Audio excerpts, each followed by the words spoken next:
Ayaz علیاوی from اٹک شینگا۔ تم کیا جانو میری لخت جان، میں اپنے غم اپنے سینے میں چھپا کر رکھتا ہوں، مگر باوجود اس کے یہ دنیا بہت ظالم ہے، اور اس ظلم کے درمیان موجودہ زندگی کمزور کپسٹر پہ چلنے والے پنکھے کی مانند ہے۔ پھر بھی میں زمین پر ایک اجڑے فقیر کی طرح بھٹک رہا ہوں جس کا چینل یوٹیوب والوں نے بلاک کر دیا ہو، اور آج زندگی میں اترتی ہوئی پریشانیوں نے مجھے اندھا کر ڈالا، اور میں پھر بھی نہ چاہتے ہوئے شفا کے سمندر سے خراب میزائل موٹر کی طرح اپنے حصے کی شفا کھینچتا رہا مگر ناکام رہا۔ تم اس سارے سفر میں میرا ساتھ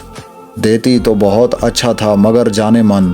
تم نے بھی میرا ساتھ نہ دیا۔ مجھے یوں محسوس ہوا جیسے کسی لنگڑے انسان کے پیچھے کتا پڑ جائے، بڑے دانتوں والا کتا، بڑے منہ اور بڑے پنجوں والا کتا۔ پھر بھی لنگڑا انسان بھاگنے کی ناکام کوشش کرتا ہے اور کامیاب بھی ہو جاتا ہے، جیسے کوئی شل انسان جو ویل چیئر پر بیٹھا ہو اور اس کے سامنے اچانک ایناکونڈا نمودار ہو جائے، اور شل انسان جب آواز بلند کرنے کی کوشش کرے تو اسے یاد آئے کہ وہ بچپن سے گونگا بھی ہے، کوئی نہیں جانتا اس پہ کیا گزری ہوگی۔ میں بیماری کے خاردار جال میں بری طرح پھنس چکا ہوں، جیسے کسی زہریلے کھانے کی لالچ میں کوئی معصوم چوہا تکلیف دہ ٹریپ میں بغیر کھائے پھنس جاتا ہے اور کئی گھنٹوں کی جدوجہد کے بعد مر جاتا ہے،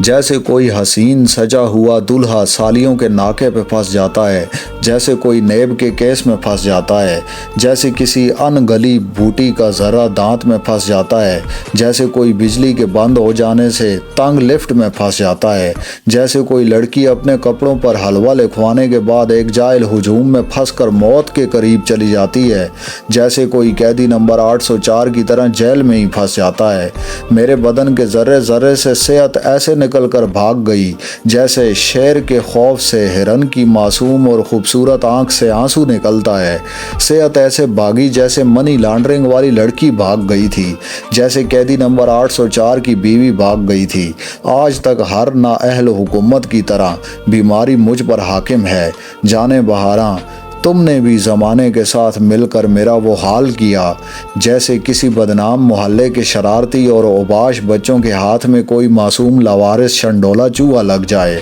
اور وہ اس کے گلے میں رسی ڈال دیں یا کوئی دھاگا باندھ دیں اور اس کے منہ میں نسوار کے بڑے بڑے گولے رکھ کر اس کو چکرانے، ڈگمگانے اور لڑکھڑانے کا انتظار کرتے ہوئے، ناچتے ہوئے، کہکہے لگاتے ہوئے، ہنستے ہوئے، تالیاں بجاتے ہوئے اور چھلانگیں مارتے ہوئے اسے دیکھ رہے ہوتے ہیں۔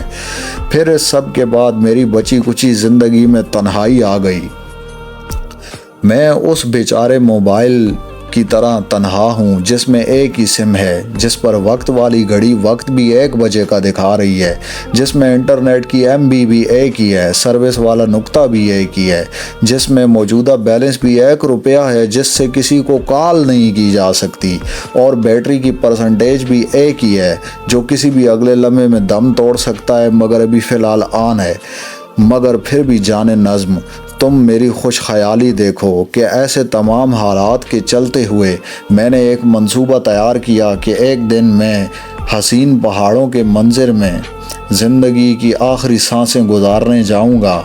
مگر ایک لکڑی کے پل سے گزرتے ہوئے جو کسی مسلمان ٹھیکیدار نے تعمیر کیا ہوگا، اس پر کھڑے ہو کر مسکراتے ہوئے سیلفی بناؤں گا تو پل کی لکڑ ٹوٹ جائے گی اور میں دم بدم مصمم یکدم بہتے ہوئے دریا میں گرنے لگوں گا، اور کچھ فاصلے پر کھڑا ایک مقامی بوڑھا چرواہا گونگا اور کانا آدمی مجھے دیکھ کر مسکرا رہا ہوگا اور دل ہی دل میں کہے گا یہ یہاں کیوں مزے کرنے آیا تھا۔ خیر، میں دریا میں گرنے کے بعد کسی کنارے بھی لگ جاؤں گا اور پھر اپنے بیگ کا پٹا کاٹنے کے لیے چاقو نکالوں گا، جبکہ زندگی AK-47 ہاتھ میں لیے مجھے ہینڈز اپ بول کر دوبارہ گرفتار کر لے گی۔